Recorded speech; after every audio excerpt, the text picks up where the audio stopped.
నమస్తే. Welcome to our channel. ప్రస్తుతం మనతో సీనియర్ జర్నలిస్ట్ దాము బాలాజీ గారు ఉన్నారు. వారితో మాట్లాడదాం. సార్ నమస్తే సార్. నమస్తే. సార్ 'పుష్ప 2' రిలీజ్ సందర్భంగా సంధ్యా థియేటర్‌లో జరిగిన ఇన్సిడెంట్ అందరికీ తెలిసిందే. రేవతి అనే మహిళ చనిపోయారు. దాని గురించి నిన్న అల్లు అర్జున్ స్పందించారు అనే విషయం న్యూస్‌లో వచ్చింది సార్. ఒక వీడియోలో వచ్చింది. సో, దాని గురించి అసలు ఆయన ఏమని మాట్లాడారు? అలాగే ఆ కుటుంబానికి ఏమన్నా సహాయం చేసే ఉద్దేశం ఉందా ఆయనకి? నిన్న అల్లు అర్జున్ ఒక వీడియో రిలీజ్ చేశాడు. అందులో ఆయన ఆ సంఘటనని పట్ల బాధపడుతూ మాట్లాడాడు. హ్మ్. అంటే ఇది ఎప్పటినుంచో కొన్ని ఏళ్ల నుంచి ఇలాగా ఒక థియేటర్‌కెళ్ళి ఆడియన్స్‌తో హీరోలు సినిమా చూడడం అనేది ఒక తెలియని ఆనవాయితీగా వస్తుంది. హ్మ్. అలాగే మేము వెళ్ళాము. బట్ మేము సినిమా చూసి అయిపోయినాక మాకు తెలిసింది ఇలాగ జరిగిందని. హ్మ్. సో, నేను, సుకుమారు మా మా టీమ్ అంతా కూడా చాలా బాధపడ్డాము. హ్మ్. సో, ఇలా ఎందుకు జరిగింది? ఎప్పుడూ జరగలేదు ఇది. ఫస్ట్ టైమ్ ఇలా జరిగింది. సో, అని ఆయన ఎక్స్‌ప్లెయిన్ చేస్తూ మాట్లాడాడు. దాని తర్వాత ఆ కుటుంబానికి 25 లక్షలు ఇస్తున్నట్టుగా కూడా ప్రకటించారు. హ్మ్. అంతేకాకుండా ఆ ఫ్యామిలీని వాళ్ళ డిఫికల్ట్ జర్నీలో నేను తోడుంటాను. ఏది అవసరమైనా అని కూడా ఆయన మాట్లాడాడు. ఆ ఫ్యామిలీ బాధ్యత నాదన్నట్టుగా మాట్లాడాడు. హ్మ్. సో, ఆల్రెడీ ఆహ్, న నిర్మాతల మేకర్స్ కూడా పెట్టారు. మేము ఆ ఫ్యామిలీని చూసుకుంటామని. సో, ఈయన పర్సనల్‌గా ఈయన వైపు నుంచి అల్లు అర్జున్ ఇస్తున్నట్టుగా ప్రకటించాడు 25 లక్షలు.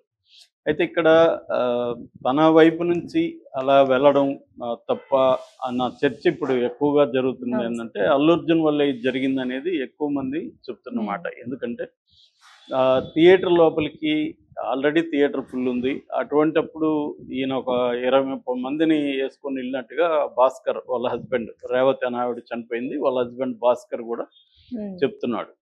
ఇప్పుడు ఆమె విజువల్స్ కూడా గేట్ దగ్గర నుంచి ఆమె లోపలికి అతి కష్టం మీద లోపలికి రావడం, ఆ విజువల్స్ అన్నీ గూడా బయటకొచ్చాయి. హ్మ్. ఆమె చివరి క్షణాలు ఎట్లా ఉన్నాయనేది గూడా ఇప్పుడు ఆహ్, ఆహ్, సీసీటీవీ ఫుటేజ్‌లో నుంచి బయటికి వచ్చాయన్నమాట. అవన్నీ జూసినాక ఎక్కువ మంది మాట్లాడుతున్నది ఏందంటే అల్లు అర్జున్‌దే తప్పు అన్నట్టుగా మాట్లాడుతున్నారు. కాకపోతే ఏందంటే అల్లు అర్జున్ చెప్తున్నదేమంటే మేము రెగ్యులర్‌గా ప్రతి హీరో ఇలాగే హ్మ్. జేస్తున్నాడు.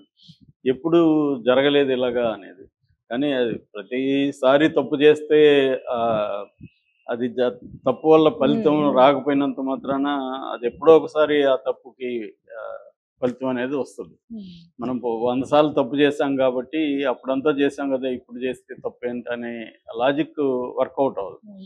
ఎందుకంటే కొన్ని రకాల జాగ్రత్తలు కంపల్సరీగా ప్రతిసారి తీసుకోవాలి. హ్మ్. అంటే ఇన్ని రోజులు గూడా వీళ్ళు తీసుకోవట్లేదని అర్థమవుతుంది. ఈ జాగ్రత్తలు తీసుకొని వెళ్ళట్లేదు. హ్మ్. ఎందుకంటే ఎప్పుడైనా గూడా క్లోజ్డ్ ఆహ్, ఆహ్, స్పేసెస్‌లో క్రౌడ్ ఎక్కువైపోయినప్పుడు ఆక్సిజన్ అందదు. మనమంతా మనుషులంతా కార్బన్ డయాక్సైడ్ వదులుతారు గాబట్టి బయటికి. హ్మ్. ఆక్సిజన్ అనేది రాదు. దానివల్ల సఫోకేషన్ వస్తుంది మనకి. అందుకనే తొక్కిసలాటలో ఎక్కువ మంది ఈ సఫోకేషన్‌తో చనిపోతారు. దానికని తొక్కిసలాటలో చనిపోయారంటే అర్థం వాళ్ళనెవరినో తొక్కి చనిపోయారని కాదు. హ్మ్. ఎక్కువగా సఫోకేట్ అయిపోయి ఆ గుంపుల్లో నుంచి ఎక్కువ మంది చనిపోతారనమాట. అందుకనే ఎక్కువ క్లోజ్డ్ ప్లేసెస్‌లో ఉన్నప్పుడు జాగ్రత్తలు ఎక్స్‌ట్రా జాగ్రత్తలు తీసుకోవాలి. సో, ఇక్కడ ఎక్కువగా జరుగుతుందేందంటే వాళ్ళకి తెలుసు హీరోకి ఎంత క్రేజ్ ఉంటది, ఎంత జనమొస్తారని. సో, ప్రాపర్‌గా పోలీసులకి ఇన్ఫార్మ్ జేయాలి. హ్మ్. అట్లాగే థియేటర్ యాజమాన్యానికి చెప్పాలి. ఆహ్, మేము ఇలాగ వస్తున్నాము. మిగతా వాళ్ళని ఎవరిని అక్కడ లేకుండా చూడండని. సో, హ్మ్. ఇదంతా ప్లాన్ జేసుకొని వాళ్ళు రావాలి. కానీ వాళ్ళేందంటే ఒక రిలీజ్ అయిన ఒక ఎక్సైట్‌మెంట్ అదంతా ఉన్నప్పుడు వాళ్ళకి ఒక సెక్యూరిటీ మేనేజర్ ఉన్నాడు. అతను చేసుండాలి. ఇప్పుడు అందుకనే సెక్యూరిటీ మేనేజర్ మీద కూడా కేసు పెట్టారు హ్మ్. పోలీసు. సో, ఎందుకంటే అతను ప్రాపర్‌గా పోలీసులకి ఇన్ఫార్మ్ జేయాలి. ఎంత క్రౌడ్ రావచ్చు ఏంటని. హ్మ్. యాక్చువల్‌గా అల్లు అర్జున్‌కి గతంలో గూడా ఆ కేసుని హైకోర్ట్ కొట్టేసింది గానీ, అప్పుడు గూడా ఇతను వాళ్ళ ఫ్రెండ్ దగ్గరికి నంద్యాల శిల్పా రవిచంద్రారెడ్డి దగ్గరికెళ్ళినప్పుడు, హ్మ్. అప్పుడు గూడా పోలీసులకి ఇన్ఫార్మ్ జేయలేదని పోలీసులు బలయ్యారు. అప్పుడు గూడా అల్లు అర్జున్‌ది క్లియర్‌గా తప్పుంది. ఎందుకంటే తను వస్తున్నట్టు పోలీసులకి ఇన్ఫార్మ్ జేయాల. తన ఫ్రెండ్ దగ్గరికెళ్ళినా, ఎక్కడికెళ్ళినా ఆహ్, సెలబ్రిటీస్ అనేవాళ్ళు ఇన్ఫార్మ్ జేయాలి పోలీసులకి. ఎందుకంటే it becomes law and order problem. So, అందువల్ల అక్కడ వేలాది మంది అప్పుడు గూడా గుమికూడారు. అది ఎలక్షన్ కోడ్‌కి వ్యతిరేకం అని జెప్పి అక్కడ ఆహ్, దాదాపు ముగ్గురు, నలుగురు పోలీసుల్ని ఎలక్షన్ కమిషన్ సస్పెండ్ జేసింది. హ్మ్. నిజానికి వాళ్ళకి కూడా రైట్ ఇన్ఫర్మేషన్ లేనప్పుడు వాళ్ళు ఎంతమంది వస్తారు, ఇప్పుడు ఇతను ఎప్పుడు వస్తాడు, ఈ ఇన్ఫర్మేషన్ అంతా అవును సార్. అల్లు అర్జున్ వైపు నుంచి ఇవ్వాలి. సో అది బాధ్యతారహితంగా క్లియర్ కనబడుతుంది. దాని నుంచి అల్లు అర్జున్ కానీ మిగతా హీరోలు కానీ ఇప్పటి నుంచి అయినా థియేటర్లకు వెళ్ళేటప్పుడు ఈ జాగ్రత్తలు తీసుకోవాల్సిన అవసరం ఉంది. రెండవది ఈ థియేటర్ యాజమాన్యం వాళ్ళకి కూడా కామన్ అయిపోయినప్పుడు దీన్ని అంటే వాళ్ళు చాలా సార్లు థియేటర్లలో ఏంటంటే ఏదన్నా ప్రమాదం జరిగితే ప్రాపర్ మెజర్స్ ముందుగా తీసుకొని ఉండరు వాళ్ళు. ఇక్కడంతా ఏమవుతుందంటే మనం అనేక ప్లేసులు చూస్తూ ఉంటాం. ఎట్లా జనం ఉంటారంటే ఏదన్నా జరిగితే ఏమవుతుందా అనిపిస్తూ ఉంటుంది. ఎందుకంటే ఇక్కడ ఆ, అవినీతి ఇవన్నీ ఉంటాయి కాబట్టి వీళ్ళకి పర్మిషన్లు ఇచ్చేస్తూ ఉంటారు తీసుకునేటప్పుడు. సో దాని తర్వాత ఏదైనా ప్రమాదం జరిగినప్పుడే ఈ చర్చ వస్తూ ఉంటుంది తప్ప ప్రమాదం జరగని రోజులు అది నడుస్తూనే ఉంటుంది. సో అందుకని ఇప్పుడు ఈ సంఘటన పట్ల గవర్నమెంట్ కూడా ఒక చిన్న విచారణ లాంటిది జరిపించాలి. పోలీసుల విచారణ అనేది సరిపోదు. ఎందుకంటే ఇవన్నీ బిగినింగ్లో హడావిడి ఉంటుంది, మనం అంతా చెప్పుకుంటాం. 4 రోజులు పోయినాక ఇది నీరు గారిపోతుంది, ఎవడు పట్టించుకోడు. ఇప్పుడు మాట్లాడే వాళ్ళందరూ కూడా వాళ్ళకి వేరే ఇష్యూలు వస్తాయి, వేరే దాని మీదకి వెళ్ళిపోతారు కాబట్టి ఇది పక్కదారి పడుతుంది. అయితే ఇప్పుడు మళ్ళీ అల్లు అర్జున్ మీద కేసు పెడితే మాత్రం ఆయన మీద ఉన్న సెక్షన్లో అయితే బిఎన్ఎస్ కింద 105, 118 ఈ 2 సెక్షన్ల కింద పెట్టారు. ఈ 2 సెక్షన్ల కింద 5 నుంచి 10 ఏళ్ళు జైలు శిక్ష పడే అవకాశం ఉంది. ఎందుకంటే ఒకరి మరణానికి కారణమయ్యారు అన్నదే ఆ శిక్ష అనమాట. హత్య కాదు కానీ మరణానికి దారి తీయడానికి కారణమయ్యారు అన్న దీంట్లో ఈయన మీద థియేటర్ యాజమాన్యం మీద సెక్యూరిటీ మేనేజర్ మీద పెట్టారు. అట్లాగే పోలీసుల వైపు నుంచి ఏమన్నా వైఫల్యం ఉందా అన్న యాంగిల్లో కూడా దీన్ని విచారించాల్సిన అవసరం ఉంది. పోలీసులు అయితే మా దీంట్లో ఏం వైఫల్యం లేదని చెప్తున్నారు.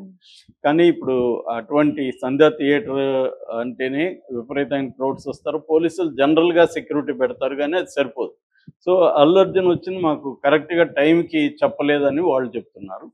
సో దీన్ని అంతా కూడా విచారించాల్సిన అవసరం ఉంది. దీంట్లో ఎవరెవరు తప్పు ఉంది, ఏం తేలాల్సిన అవసరం ఉంది. ఓన్లీ ఇప్పటివరకైతే గవర్నమెంట్ వైపు నుంచి ఎటువంటి చర్యలు ఏమి కనిపించలేదు. ఓన్లీ ఆ బెనిఫిట్ షోలను రద్దు చేస్తున్నట్టు మాత్రం ప్రకటించారు. బెనిఫిట్ షోలు రద్దు చేయడం అనేది పరిష్కారం కాదు. బెనిఫిట్ షో కాకపోయినా వాళ్ళు మామూలు షోకైనా వస్తారు కదా హీరోలు. వాళ్ళకి ఏంటంటే ప్రమోషన్ కావాలి, హీరో రావడం, ఒక హంగామా, హడావిడి ఇవన్నీ ఉంటుంది అనమాట. ఎక్కువగా మాస్ ఉన్న థియేటర్స్కి వాళ్ళు వస్తారు, మల్టీప్లెక్స్లకి వాళ్ళు వెళ్ళరు. ఎందుకంటే అక్కడ పెద్ద జనం ఉంటారు, వీళ్ళకి జనం కావాలి. సో ఆ జనం ఉన్న మా సింగిల్ స్క్రీన్ అంటే ఆర్టీసీ క్రాస్ రోడ్లు ఎక్కువగా సంధ్యా, సుదర్శన్ ఇలాంటి థియేటర్లు అక్కడ ఎక్కువ ఉంటాయి.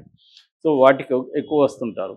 సో వచ్చినప్పుడు అక్కడ ఎటువంటి జాగ్రత్తలు తీసుకోవాలి అనేది, ఎందుకంటే పెద్ద ఎడ్యుకేటెడ్ సెక్షన్లో అంత పరుగులు ఎత్తేదేమి ఉండదు. ఎక్కువ మాసే అభిమానుల్లో ఎక్కువ ఉంటారు, వాళ్ళే ఫ్యాన్ అసోసియేషన్లు ఉంటారు. వీళ్ళు ఒక హంగామా క్రియేట్ చేస్తారు, కావాలనే పెద్ద ఎత్తున ఆర్గనైజ్ కూడా చేస్తారు, ఎందుకంటే కనబడాలి క్రౌడ్ అని. సో అందువల్ల ఇప్పుడు అల్లు అర్జున్ ఓన్లీ డబ్బులు ఇస్తే సరిపోదు. ఇప్పుడు ఇదే వేరే ప్లేస్లో మన ఫర్ ఎగ్జాంపుల్ నా వల్ల ఎవరన్నా చనిపోతే నేను డబ్బులు ఇస్తానని వదిలేని చట్టం వదులుతుందా? వదలదు మామూలుగా అయితే. సో అల్లు అర్జున్ అయినా ఇంకొకరైనా చట్ట ప్రకారం ఖచ్చితంగా ఈ కేసును ముందుకు తీసుకెళ్ళి చర్య తీసుకుంటేనే నెక్స్ట్ జరగకుండా అందరూ కూడా జాగ్రత్తలు తీసుకుంటారు. ఒకటి. రెండవది, ప్రభుత్వం వైపు నుంచి థియేటర్ పరిస్థితి ఏంటి, థియేటర్లో కూడా సెక్యూరిటీ స్టాఫ్ ఉంటారు మామూలుగా. సో వాళ్ళెందుకు, వాళ్ళ వైఫల్యం ఏంటి, వాళ్ళ మీద ఏం చర్యలు తీసుకోవాలి, ఇవన్నీ కూడా చేయాల్సి ఉంది. సో ఆ థియేటర్ని క్లోజ్ చేస్తున్నారని కూడా వార్తలు వచ్చాయి. అది నిజంగానే క్లోజ్ చేయాల్సి ఉంది, దాని మీద నిఘా వేయాల్సి ఉంది. ఎందుకంటే ఒక తల్లి చనిపోయింది, కొడుకు కూడా ప్రాణ దీంట్లో ఉన్నాడు. సో ఇటువంటి కాంటెక్స్ట్లో ఖచ్చితంగా అల్లు అర్జున్ కొంతమేరకు ఆయన మెచ్చుకోవాలి. ఎందుకంటే ఆ ఫ్యామిలీని ఆర్థికంగా ఆదుకోవడం నిజానికి అది బాధ్యత కూడా. తన వల్ల జరిగినప్పుడు తనకి